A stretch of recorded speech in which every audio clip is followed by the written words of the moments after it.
Yes, good afternoon, good morning, good evening. Welcome, Retro Spectrum fans. You and Spence here once more with another review. It's a brand new release. It's been out just over a week now, and it's called Coco and the Time Machine, a game that has been designed by a family under lockdown, which you find at minilop.h.io, and they've been working through as a family. The daughters are going, we'd like to have our pet rabbit in the computer game. The dad's done the coding and all of that. So what we've got here is a game that is it's COVID inspired, but it's about the family rabbit called Coco and what happens when the rabbit finds a time machine. And as you do in all great adventures, when you find a time machine, you use it, it runs out of fuel, and it leaves you stranded in the past. In this case, as we can see here, it's 1452 AD. So, they probably had rabbits then, but you want to get back to lettuce or something. Let's go with lettuce. Time machines out of fuel. You get to run around this wonderful, brave new world and fill it up. You've got left, you've got right, you've got jump, you've got up and down as well for ladders. In other words, you're going to feel right at home with this one. It's sort of run around. What happens if you crash into something? It hurts you. You can jump on them to. Well, you can jump on some of them. Okay, not all of them. I'll just try and jump on this untitled goose, angry goose. Honk. Thankfully, we've got top scoffage there. Now, what I love about those first two screens, let me just stop there for a second. So the first one shows you the time machine, shows you what to do. You've got three colours, you've no fuel cells, which should be pretty obvious. Second one here, it shows you everything you need to know about the game. You're jumping onto platforms, you're avoiding enemies, you can stun them as well, and you can rebuild your health with top scoffage.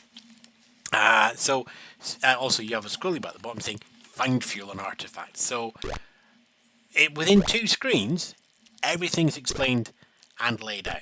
Nice bit of design there. Also, we can see that we've got a lot of colours. Got a nice little sort of backdrop there, horizon going on. Trees, flowers, lots of different colours, different monsters going.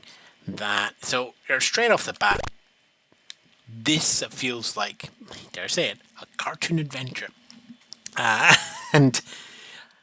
And yes, of course, that tagline from Disney could be used by countless games, but it does have that feel of the early Disney games. You are going to be going around finding artifacts to hand to characters to get you more artifacts, that will eventually help you to solve the game. And what's fun about this is some of them are artifacts and some of them are keys. So the keys are basically just very, very sensible artifacts. But it's sort of splitting them up into two. So part of the game is find all the keys, and part of the game is find the artifacts that go together. Technically, that's the same thing you're doing. You're finding A to go to unlock B, to get C, to unlock D, to open E, to unlock F, etc., etc., etc., and find them all, and you will get to the end of the game. Except you've got sort of the artifacts, which are the capital A, B, C, Ds, and then you've got the keys, which are the tiny A, B, C, Ds, lowercase, not tiny, and they sort of clip together to create this interlocking wave of exploration. And here we've got some delightful underground caves. Again, a little hark back to Dizzy with the red dirt. I'm saying Dizzy, there's lots more games used it like that. We've got a scoffage at the top. So this also gives me a chance to talk about the life system. You get 3 lives. Okay? Standard as that. But each life also has up to 99 to health. When it winds down and gets to 0, you die. You die. Sorry, John. And it might seem a little bit unfair as you're playing through when you suddenly lose like 40, 50 or 60 health. But in a way, it's actually a good thing, because if you're being really strict, then touching something would be insta-death. You'd get you 3 lives and that was it. Once you had the bat fly down and hit you, that's it, you were dead. Here you've got a little bit of a safety net with the health. So you can look at the health, and when you get caught by a monster and you lose ridiculous amounts because you're sort of stuck somewhere, then you might think, oh, that's a terrible death. but it's not quite a death. So I like that. It takes a bit of getting used to. It takes a bit of way to go in your head. Now, let me just point this out. So here we've got a door. We need a key.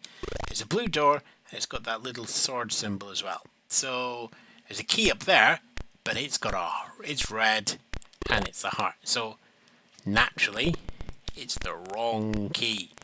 But we probably do want to collect it, so let's just jump over here. There we go, get that there. Now we just want to clear the rest of these so they don't fall on me and lose the head. Drop it down, and as well, 4, 5. And now you start to get the level design where everything starts to start interlocking. So we want to, there we go. Wait under the spike, leave it so you trigger it, so it falls on a night, so you can walk along the bottom, so you can safely get through the block. There's a lot of intricacies like that. This is... Evil is... I'm going to use evil in a positive way here. The design on these levels here is evil. And it's lovely. Because as well as the artifacts, as well as the keys, you see here we've got a red door and the heart above it, so we've got a key. We can get into that. You've also got buttons. Now these interact with the environment, so if we just click that one, you'll see that we now have the lift going up in the top left of your screen. It's time to double back. Let's let the light go through. Nope.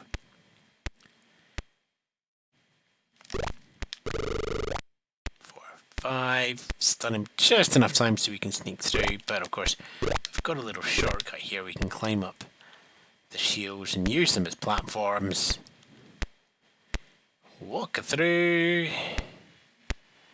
Down we go. And we're back where we are, but now we've got the lift moving. So, you can see where everything is interlocking. This is classic Spectrum cartoon adventure territory.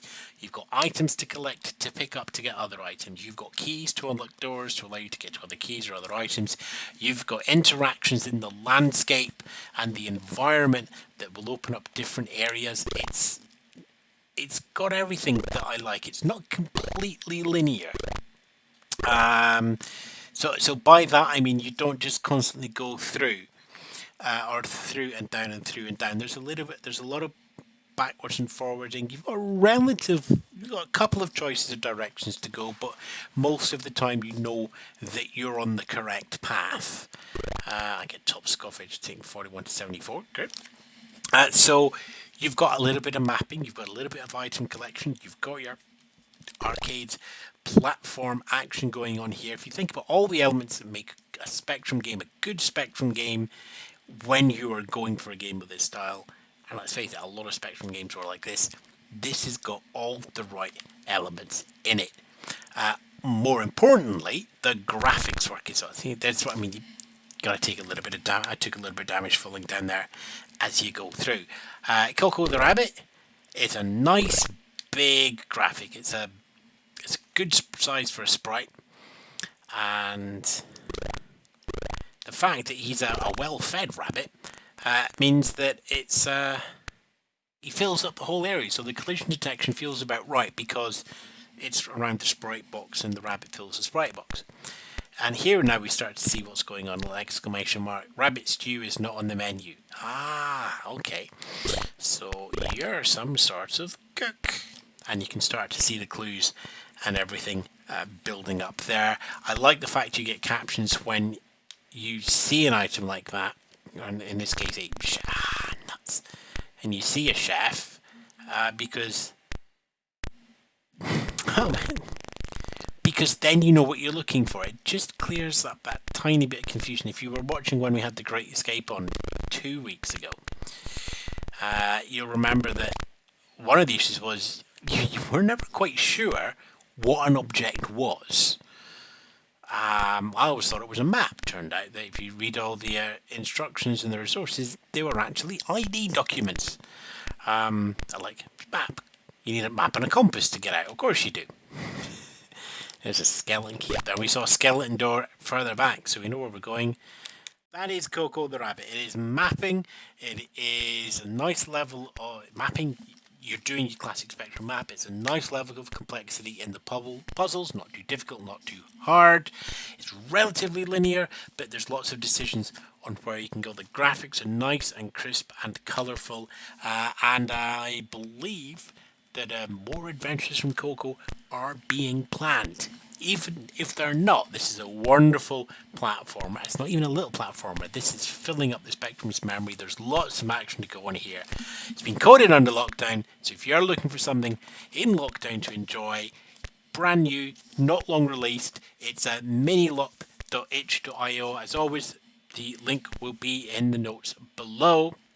And to the team that went behind that, thank you very much. That is recommended. Have you enjoyed this video? Would you like to see more? Before you click through to watch something else, why not follow the link to help me make more fun reviews, clips and content?